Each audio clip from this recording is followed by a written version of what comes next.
Olá, alunos do 7º ano, meu nome é Carlos André e eu estou gravando esse vídeo para auxiliar vocês na disciplina de matemática com os blocos de atividade números 6, 7 e 8.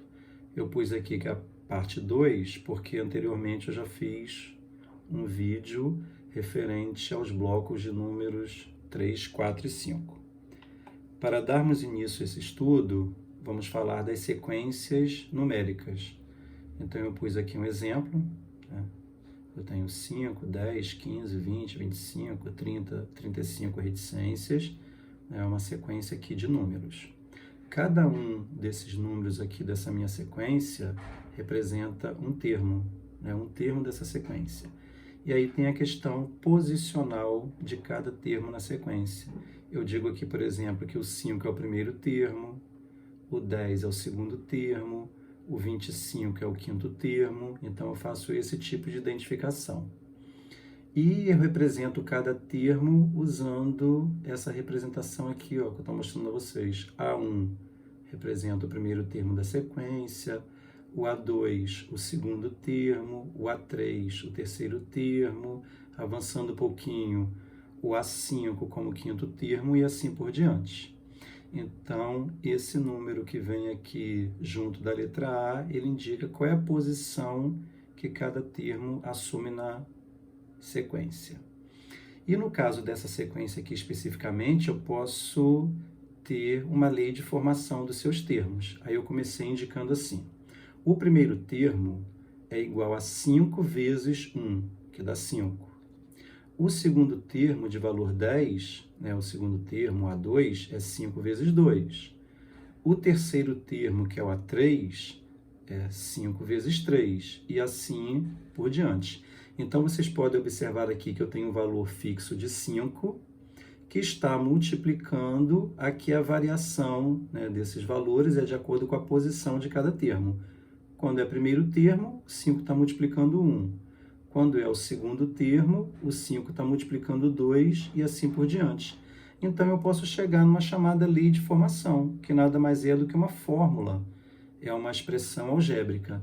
Então, avançando aqui, eu tenho um termo enésimo, né, de ordem n, onde eu não determino exatamente qual é a posição dele, mas eu posso dizer que esse termo n aqui, ele vai ser dado, né, ele vai ser igual a 5, já que esse valor 5 aqui, vocês percebem que é um valor fixo, vezes o n. Esse n aqui, ele é uma variável. Esse n aqui, ele pode ser o 1, quando é primeiro termo, o 2, quando é segundo termo, o 5, quando ele é quinto termo. Se for décimo termo, esse n vai ser 10, aí o valor vai ser 5 vezes 10, 50. Então, esse 5 vezes n, que eu posso representar aqui como 5n, ele é a chamada lei de formação dessa minha sequência. Ela é uma expressão algébrica. Eu tenho aqui mais dois exemplos, né, de lei de formação, também chamada aqui de expressão algébrica. Eu tenho aqui uma primeira lei de formação que diz que o termo vai ser representado por, ou vai ser dado, né, por 1 mais 4 que multiplica n menos 1. Onde esse n aqui é uma questão posicional. Se for primeiro termo, esse n vale 1. Se for segundo termo, esse n vale 2, e assim por diante. Aqui também foi dada uma simplificada nessa minha expressão algébrica, nessa minha lei de formação. Foi feita aqui uma multiplicação em distributiva, então repetiu-se aqui o valor 1. Depois fez 4 vezes n, né, aqui indicado aqui pela seta, 4 vezes n, 4n. 4 vezes menos 1, menos 4. E repetiu-se o 4n e fez aqui a operação de 1 menos 4 igual a menos 3. Então, 4n menos 3 é uma expressão equivalente a esta aqui, como equivalente a essa primeira também. Só que vamos dizer que ela está mais simplificada. A mesma ideia foi aplicada aqui nessa segunda lei de formação, nessa segunda expressão algébrica. Repetiu-se o valor 2. Aqui se fez uma distributiva, né, uma multiplicação. 5 vezes n, 5n. 5 vezes menos 1, menos 5. Repetiu 5n. Tá? E aqui fez 2 menos 5 igual a menos 3. Então, está aqui a expressão mais simplificada, que é 5n menos 3. Mas ela é equivalente às etapas anteriores. Vamos falar de um assunto extremamente relevante na matemática, que no caso de vocês do 7º ano é a equação do 1º grau. Essa equação, eu trouxe aqui a ideia primária para a equação, que é a ideia do equilíbrio. E para demonstrar esse equilíbrio, eu trouxe aqui o desenho de algumas balanças. Aí tem aqui uma pergunta abaixo de cada balança, Quanto pesa o pacote? O pacote está representado aqui por essa figura geométrica, no caso da primeira, aqui na segunda e aqui na terceira.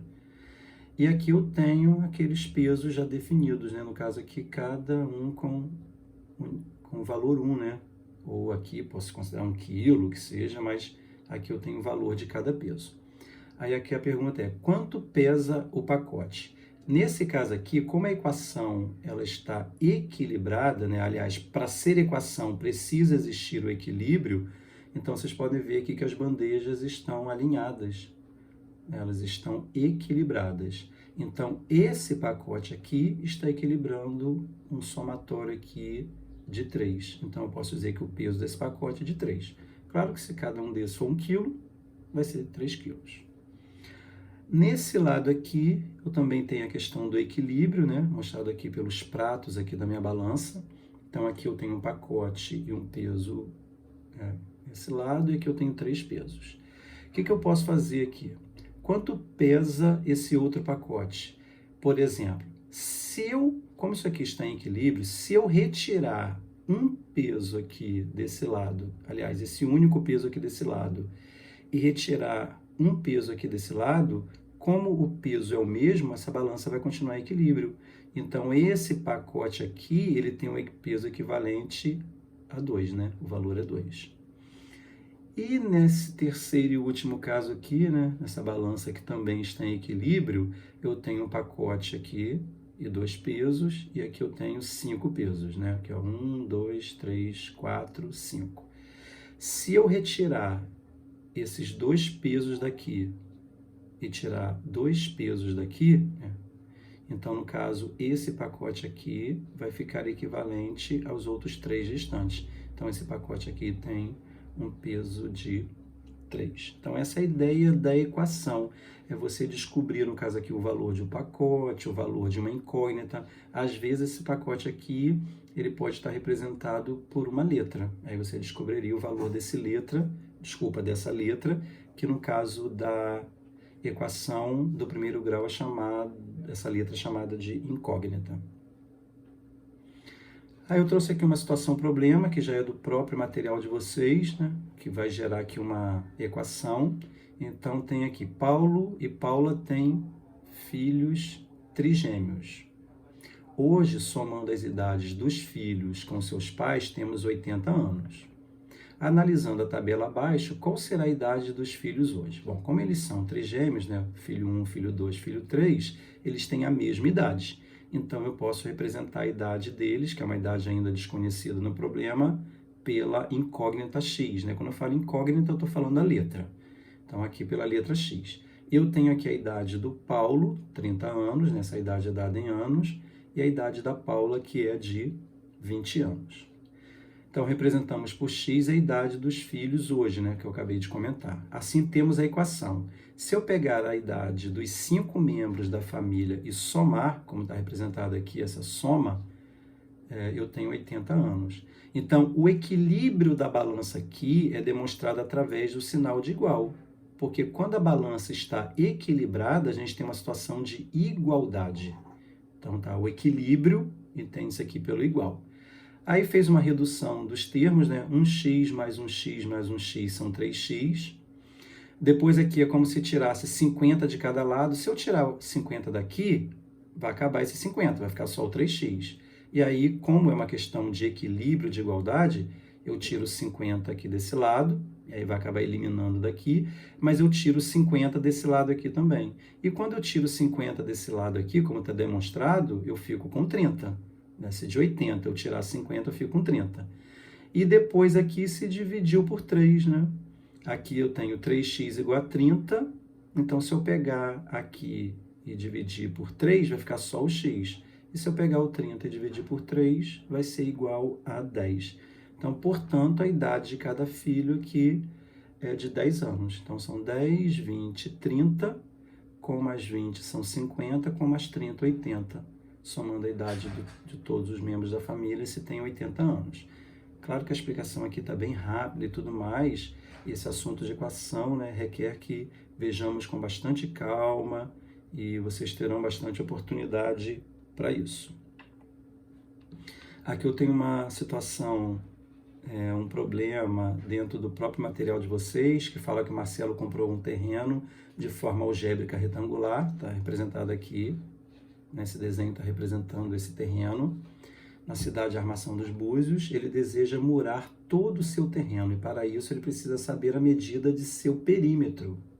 O que é perímetro? Então aqui a indicação, perímetro é a soma de todos os lados da figura geométrica. Considerando que o comprimento do terreno é o triplo da largura, qual alternativa indicará a equação que representa o perímetro P do terreno? Então, eu tenho a menor dimensão é a largura e a maior dimensão é o comprimento. Então, ele fala que o comprimento é o triplo da largura. Então, é 3 vezes essa medida aqui.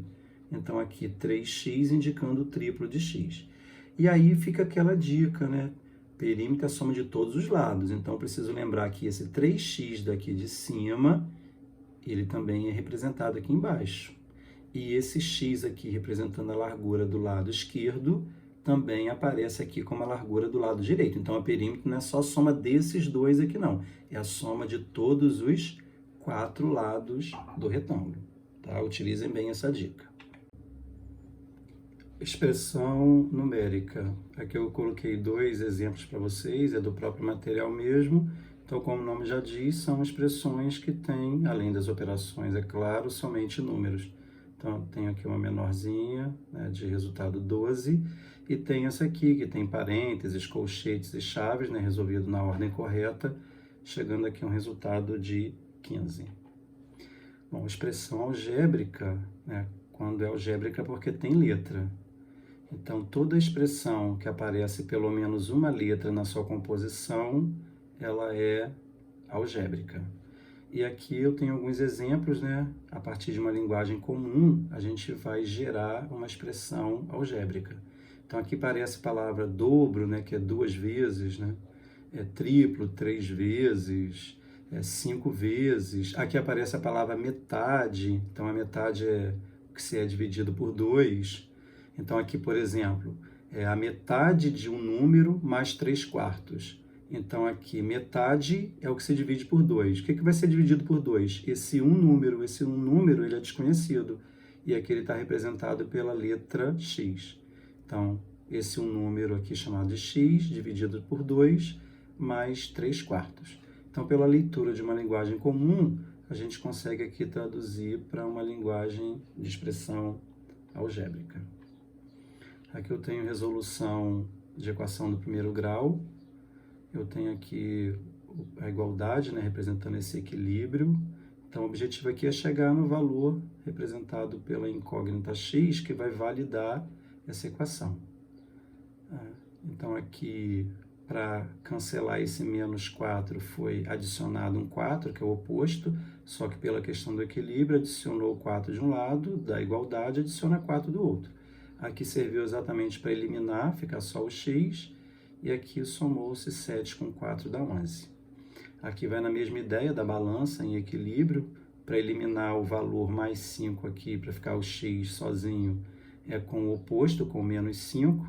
Então, aqui houve o acréscimo de menos 5 do lado esquerdo e menos 5 aqui do lado direito. Aqui foi para cancelar, ficar só o x, e 12 menos 5 dá 7.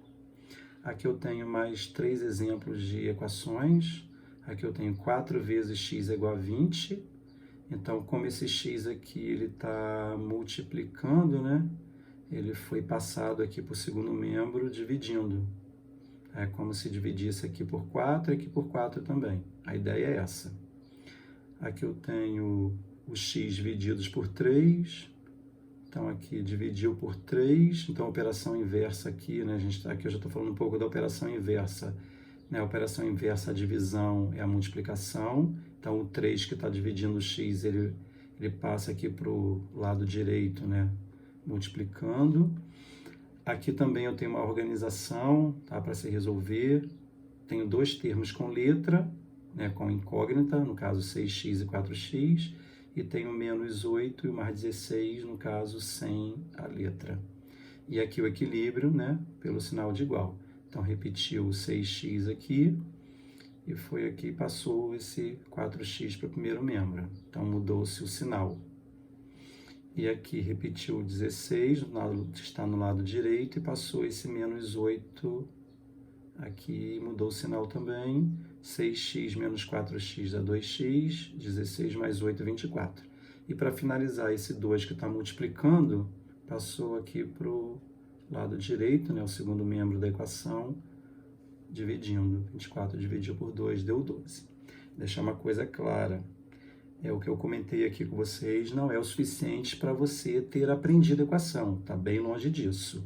Então, assim, precisa ter um estudo mesmo direcionado, se pode até assistir umas videoaulas de equação do primeiro grau para dar uma esclarecida, porque com o tempo desse vídeo é impossível que se falasse de toda essa abordagem e ele não ficasse longo demais. Tá? Então, a minha sugestão, querendo aprofundar, é uma possibilidade aí de acessar a internet e buscar um vídeo que explique a equação do primeiro grau. E aí existem inúmeros vídeos disponíveis.